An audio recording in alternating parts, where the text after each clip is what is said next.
কল্যাণ বন্দ্যোপাধ্যায়ের সাথে অভিষেক বন্দ্যোপাধ্যায়ের যেন সম্মুখ সমরে শুরু হয়ে গিয়েছে।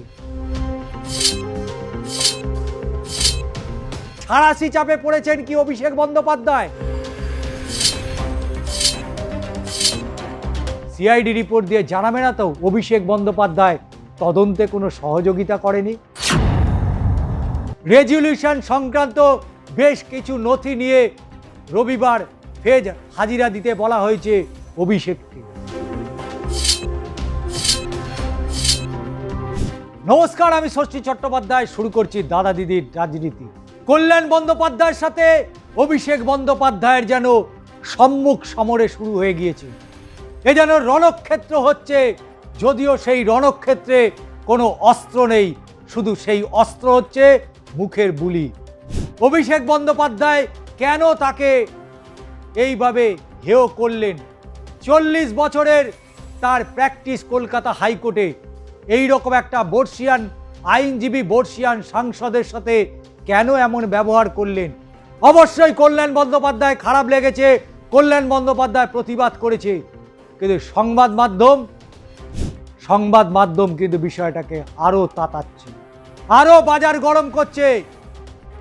আর এই গরম কোথায় ঠান্ডা হবে? কারণ ভোট পরবর্তীতে অনেকেই স্বপ্নের জাল বুনতে শুরু করেছিলেন। এবার বুঝি অভিষেক বন্দ্যোপাধ্যায়ের খেলা শেষ। এবং বুধবার কলকাতা বিমানবন্দরে ছোট বড় মাঝারি সমস্ত সংবাদ মাধ্যমের দৃষ্টি ছিল অভিষেক বন্দ্যোপাধ্যায় বিমানবন্দর থেকে তিনি অবতরণ করবেন এবং সিআইডি একেবারে মাছের জাল ফেলে তাকে গ্রেপ্তার করে নেবে।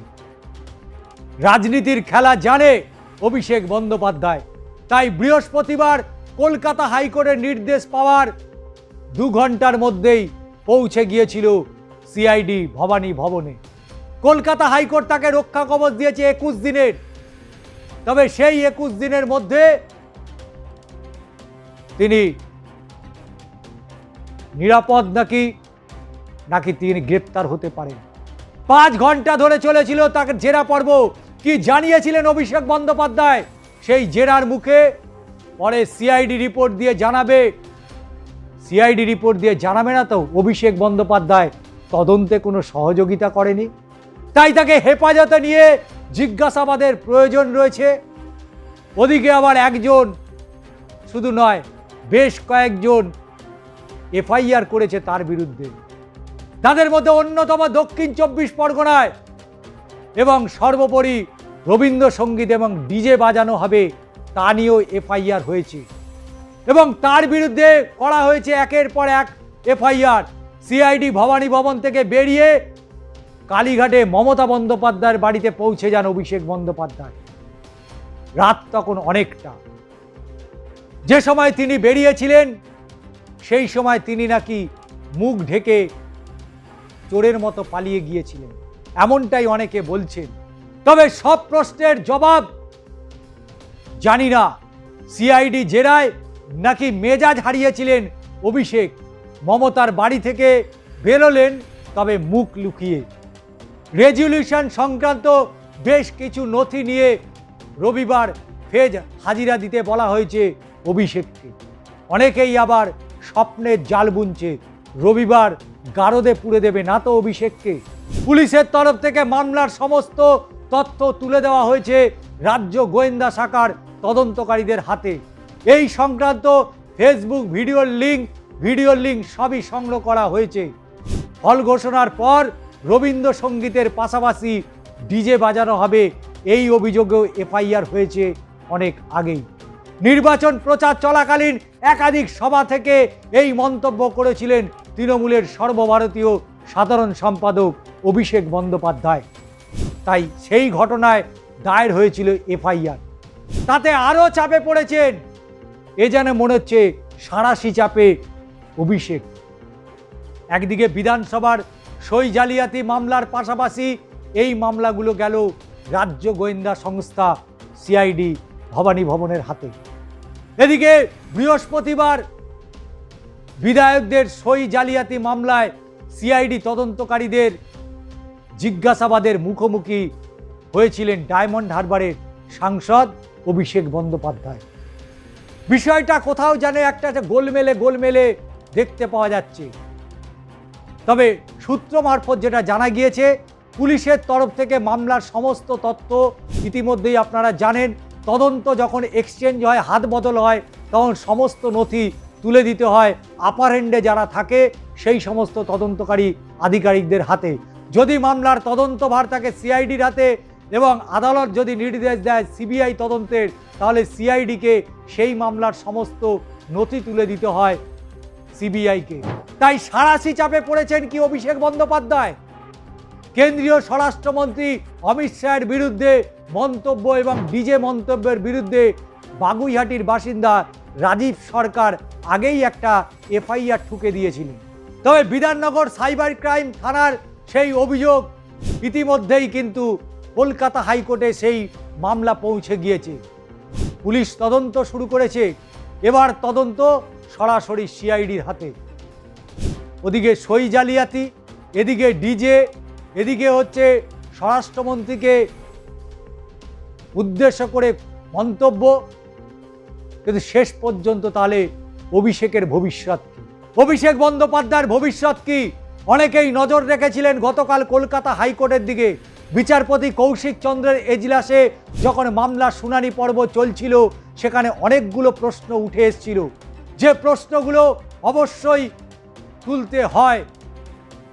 প্রশ্ন হচ্ছে কিভাবে অভিষেক বন্দ্যোপাধ্যায় তিনি অভিযোগ করেছিলেন, কিভাবে অভিষেক বন্দ্যোপাধ্যায় রাজ্য বিধানসভায় চিঠি দিয়েছিলেন, কেন অভিষেক বন্দ্যোপাধ্যায় সিআইডির মুখোমুখি হচ্ছেন না, আর কেনই বা সিআইডি বারবার কালীঘাটে হরিশ চ্যাটার্জি স্ট্রিটে পৌঁছে যাচ্ছিলেন। সিআইডি অনেক মামলায় তদন্ত করে, নিঃসন্দেহে আমরা গত 15 বছর ধরে দেখেছি সিআইডি প্রচুর মামলা তদন্ত করেছে, কিন্তু নেতার বাড়িতে কতবার পৌঁছেছে? অভিষেক বন্দ্যোপাধ্যায়ের বিরুদ্ধে তো তখনও থানায় অভিযোগ হয়েছিল, কিন্তু কতবার সিআইডি গিয়েছিল, কতবার পুলিশ গিয়েছিল? এটা পালা বদলের সুফল। রাজ্যে পালা বদল হয়েছে, কাউন্সিলরদের কোমরে দড়ি বেঁধে হাতে হাতকড়া পরিয়ে, বিধায়কদের, প্রাক্তন বিধায়কদের হাতে হাতকড়ি, কোমরে দড়ি, সঙ্গে হাফ প্যান্ট, কখনো স্যান্ডো গেঞ্জি, এ চলছেই। কিন্তু যারা এটা করছেন তারা আইনের শাসক, যারা এটা করছেন তারা সংবিধান সম্পর্কে যথেষ্ট সচেতন, যারা এটা দেখছেন তারাও কিন্তু খানিকটা হলেও তারাও সংবিধান সচেতন। তাহলে প্রশ্ন হচ্ছে যে এমন ঘটনা কেন বাংলার বুকে ঘটছে?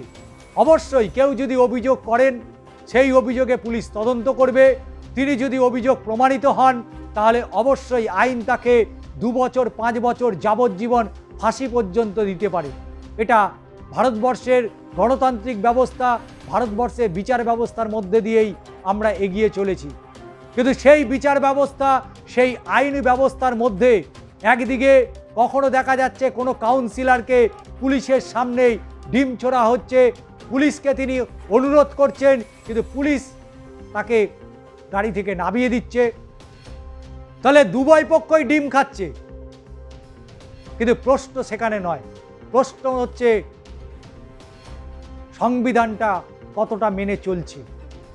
আমরা জাহাঙ্গীরকে দেখছিলাম, জাহাঙ্গীর খানকে হাফ প্যান্ট পরে তাকে এলাকা ঘোরানো হচ্ছে।